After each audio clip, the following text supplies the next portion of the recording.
are ready to get started. Okay, I'll call this meeting to order at 4:04 p.m. I understand we have a quorum. First order up is to approve the minutes from the September 17th, 2020 meeting. You were emailed those minutes earlier this week. I will entertain a motion to approve them. So moved. Okay, we have a second? No seconds? Somebody? I think Sarah's trying to second, but she's on mute. I couldn't unmute. Sorry. Oh, there you go, Sarah. Good, thank you. All in favor, say aye. Aye. Aye. Fantastic. Okay, Elena, go ahead. I did just want to remind everyone briefly. So we have 4 ZBA members attending the meeting. So we do have a quorum, but what that means is that all 4 of the members have to vote in affirmative in order to grant the variance. So if one of you does not vote for recognition of approval, the item fails. So I just wanted to remind everyone about that. Typically we have all 5 members, but we only have 4. So that means it does have to be a unanimous vote. And I just wanted to just remind everyone. But that's it. That's the only announcement that I had. Okay, thank you, Elena. All right, public hearing number 1, consider request for variance to the zoning ordinance section 118-464-4 to reduce the required parking setback on Johnson Street for Lot 3, City Block 56 of the Gojacks Number 1 subdivision. The request has been submitted by George Barham IV, case file number ZBA 2020-05. All right, I am sharing my screen. All right.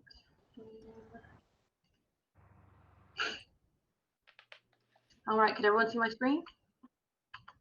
Perfect. All right. Thank you for the introduction, Mr. Poole.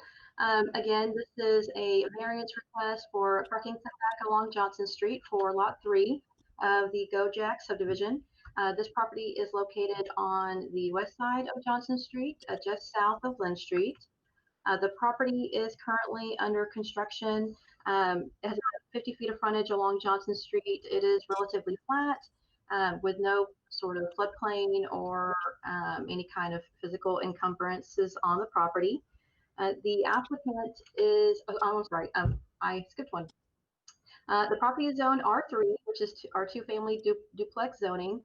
Properties to the north, south, and west are also zoned R3, and then properties to the east, across from Johnson Street, are zoned B2 general business. The applicant has submitted a site plan for approval. The typical parking setback for properties that are zoned R1, R2, and R3 is the building setback. So what that means is whatever your building setback is, whether it's 20 feet or 25 feet, your parking pad has to be located outside of that building setback. So the applicant has requested to reduce that setback from 20 feet to 6 feet. And you can see the outline of the driveway and the parking area that the applicant is proposing on your screen. The applicant did receive permit approval for this property in July earlier this year. We did want to attach the approved building permit just to illustrate what was approved. This essentially is an alternative driveway scenario, and upon completion of the structure, the applicant chose to submit an application for this alternative driveway design. We did want to go ahead and show you some site photos of the existing conditions of the property. Again, this site is under construction. The home is actually complete, but the driveway hasn't been installed. But everything else as far as utilities, infrastructure, everything is in place. This is actually a photo of Lot 2, 1804 Johnson Street. So this is the property that was granted a variance earlier this year in June. So the applicant submitted a variance for Lot 2 for the exact same type and dimensions that you're hearing this evening, and this is what was built. So we just wanted to give you an idea of how that project came along and what it looks like today, and kind of what the end result of this variance would look like after it's built. So just to give you an idea. We also want to remind you of kind of the character of the surrounding area. So predominantly there is single family located along Johnson Street. These are just some images of homes that are in the immediate vicinity. We also wanted to show you a picture of 1802 Johnson Street. So this is lot 2. So as you're coming down Lynn Street and you're turning onto Johnson, this is the first home that you see. And then following that is 1804, and then 1806 and 1808 are the lots that you're hearing the variance for. So just to give you an idea of the different variety of designs and parking that's located along that neighborhood. This is, again, an image of the 1802. So this is lot 2 at the top, the variance that the board approved in July. On the bottom is actually a house that's been built by Mr. George Barham on Scarborough Street. And we wanted to show you this image because this is that L-shaped driveway. Which is the same design that was provided for on the approved building permit. And so if the variance this evening was denied, the photo on the bottom is what would be built versus the photo on the top. So we just wanted to give you a comparison just to kind of show you the difference in design and character based on the two different proposals. On your screen, you'll see the conditions for approval. So in order to grant a variance, the zoning board must find affirmative the following findings. We did address all of these findings in the staff report that was attached in your packet. Essentially, staff determined that the application did not meet the review criteria. We found that while the variance request doesn't adversely affect the health and safety or general welfare of the public, we did find that there weren't any special circumstances or unique to the property. We found that there weren't any unique hardships that were specific to the property that didn't apply to other properties in the area. And therefore, the request does not meet the criteria set forth. With that, I will conclude the presentation. We didn't have anyone sign up to speak for or in opposition to the request, nor do we receive any phone calls or contacts regarding this application. So with that, I'll stop sharing my screen.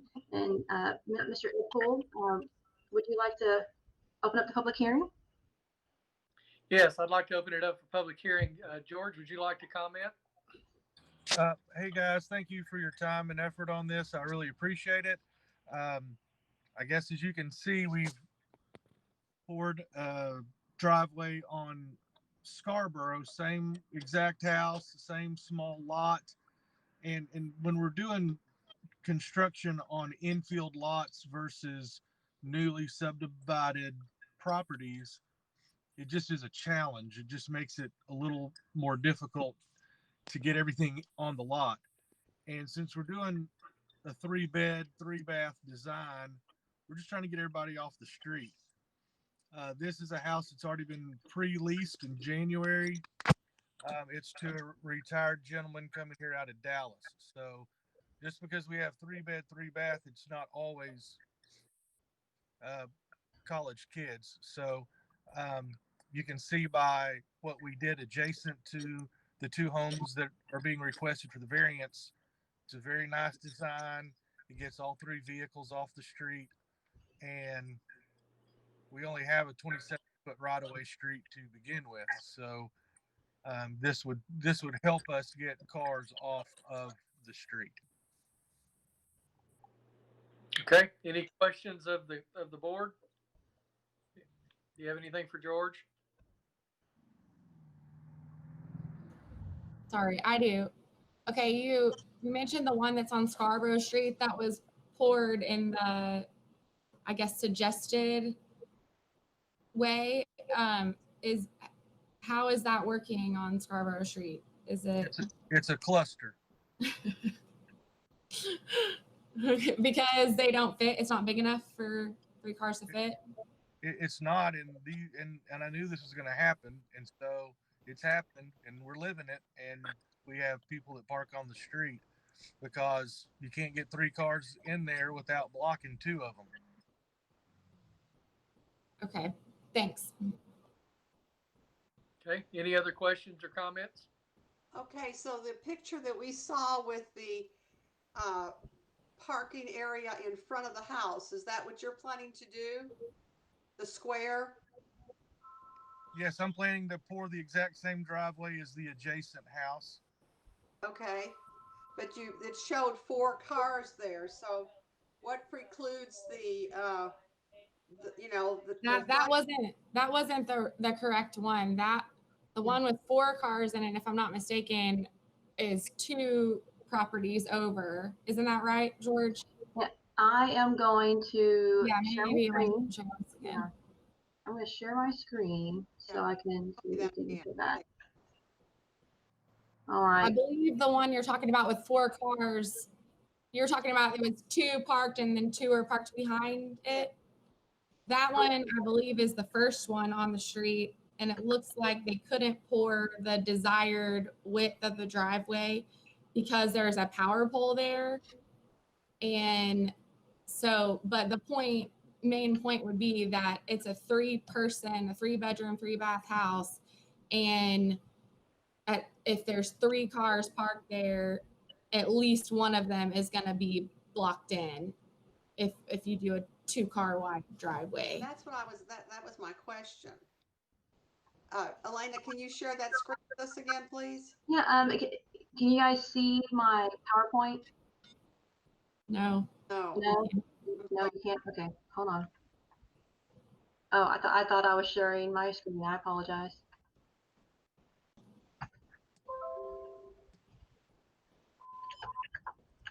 All right. Okay.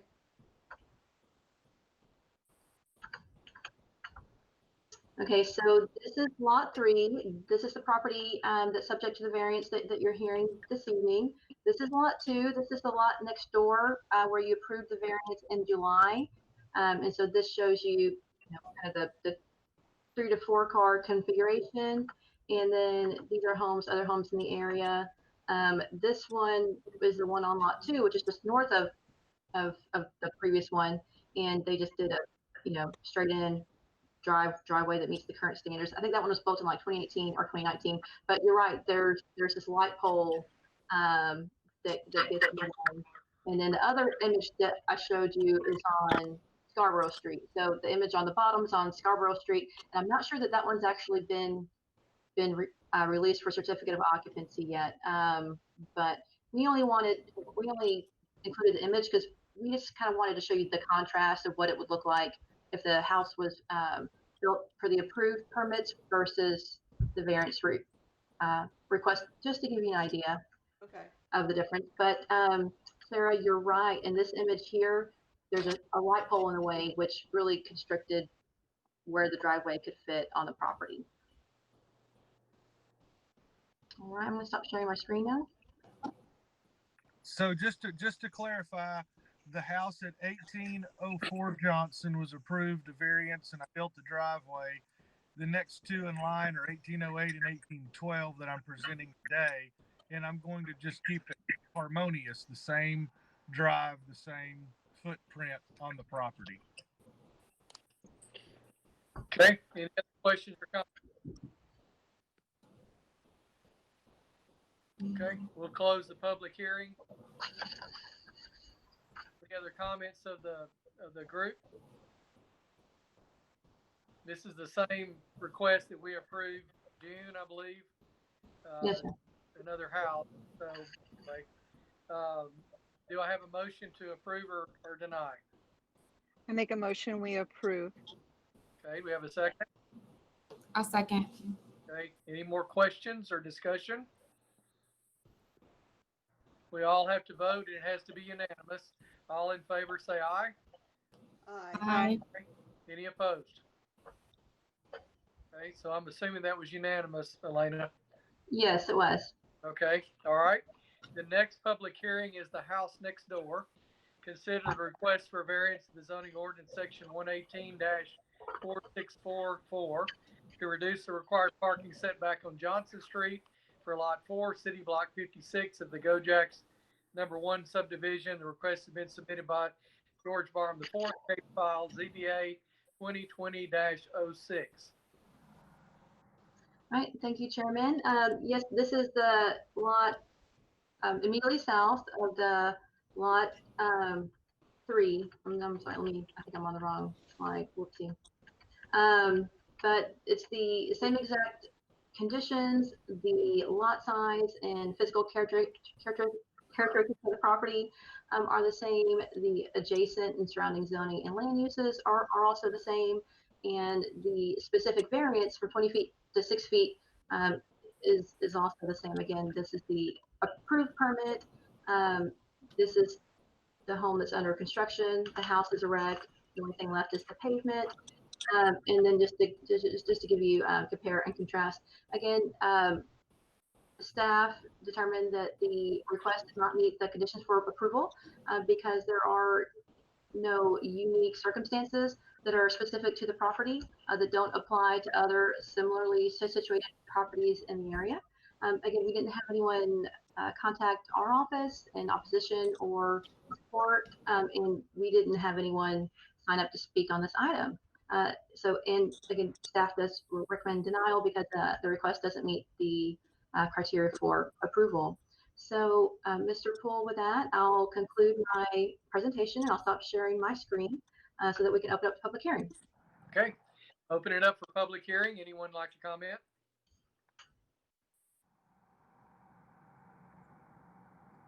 Okay, hearing none, we close the public hearing. Any comments or question of the committee, of the board? All right, I'll entertain a motion to accept or deny. I'll make a motion for approval. We have a second? Second. Okay, all in favor say aye. Aye. Aye. Anyone opposed? Okay, then again, that passes with unanimous vote. Anything else we need to discuss, Elena? The only thing that I'll note is that this will probably be our last completely virtual meeting. So the city council chambers have been retrofitted to accommodate a hybrid meeting. And there's been additional protection measures that have been installed. And so I don't know if you've been watching council lately, but the last couple of meetings we had, you'll see that there are some council members and some members of the public physically attending in the room, but we still have the ability for people to remote in. And so our next meeting will probably be a version of that, some sort of hybrid where the board members may attend in person, or if you're more comfortable, you can still remote in and everybody will be able to see and hear everyone, regardless of if you're in the room or if you're remoting in. So it's actually kind of a cool arrangement. If you get the opportunity to watch one of the next council or P&Z meetings, I recommend that you do so, just to kind of get an idea of how it works and how it feels. Again, this board only meets on an as-needed basis, so it could be 6 months before we meet again. But this probably will be our last completely virtual meeting. Okay, wonderful. Sounds good. Look forward to that. If there's nothing else we need to discuss. Nope. 4:22 p.m. Thank you for your time, board. We are adjourned.